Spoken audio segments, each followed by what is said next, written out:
નમસ્કાર. અંગ્રેજી બોલતી વખતે ક્યારેક મૂંઝવણ થાય છે ખરું ને?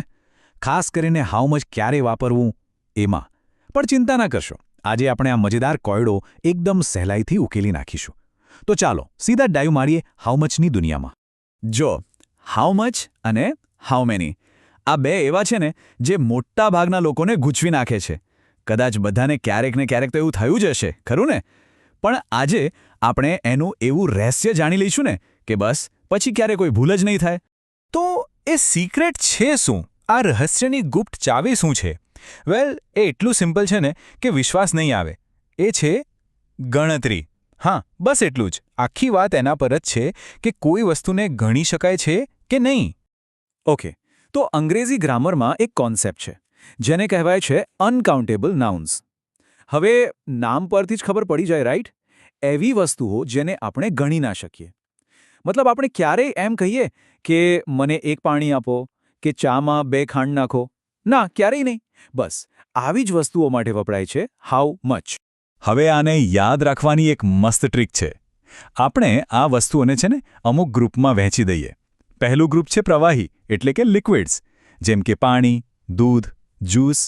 બીજું ગ્રુપ છે પાવડર કે દાણા જેવી વસ્તુઓનું, ખાંડ, રેતી, ચોખા. અને ત્રીજું એ થોડું અલગ છે.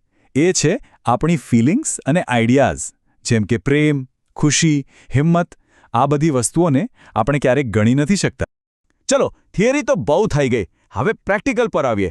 આપણે એટલા બધા ઉદાહરણો જોવાના છીએ ને કે આ કોન્સેપ્ટ મગજમાં એકદમ ફિટ થઈ જશે. Let's go! ઓકે, સૌથી પહેલું પાણી. એકદમ સિમ્પલ. પાણીના ટીપા કદાચ ગણી શકાય, પણ આખા પાણીને? ના. એટલે જ આપણે પૂછીએ છીએ હાઉ મચ વોટર. ચલો હવે ખાંડ. કોણ બેસશે ખાંડના દાણા ગણવા? કોઈ નહીં. એટલે જ હાઉ મચ શુગર. સિમ્પલ. એવું જ છે દૂધનું. આપણે એમ નથી કહેતા કે એક દૂધ આપો. આપણે એને માપીએ છીએ. એટલે સવાલ શું થશે? How much milk. અને ચોખા? એ પણ સેમ ખાંડ જેવું જ. આખી પ્લેટ ભરીને ચોખા હોય, કોઈ દાણા ગણવા નથી બેસતું. તો હાઉ મચ રાઈસ? ઓકે, હવે એક ઇન્ટરેસ્ટિંગ ઉદાહરણ. સમય એટલે કે ટાઈમ. આપણે કલાક, મિનિટ, સેકન્ડ ગણી શકીએ. પણ સમયને પોતે? ના, એક આખો કોન્સેપ્ટ છે. એટલે આપણે પૂછીએ છીએ how much time do we have?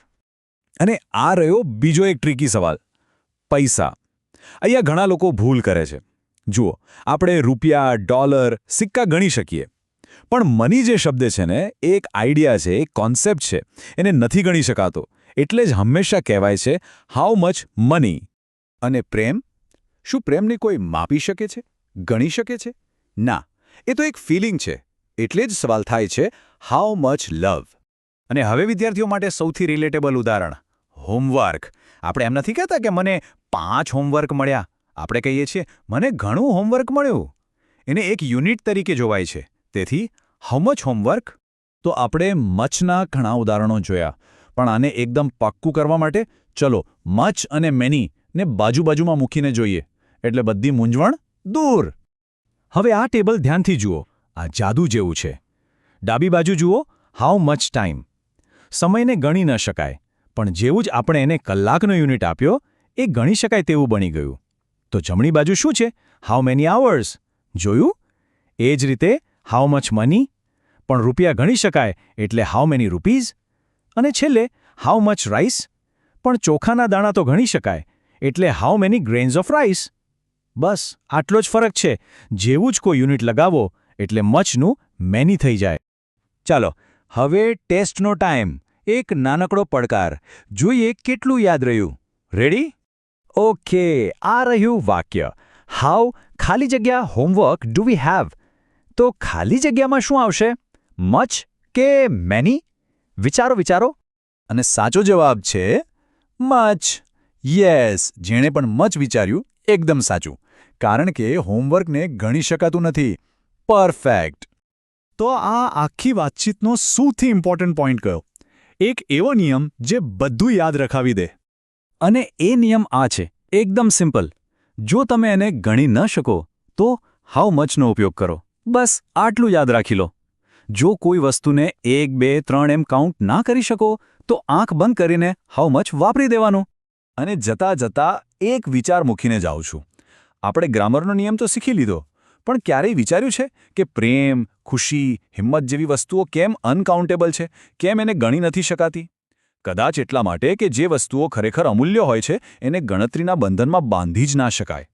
આના પર વિચારજો.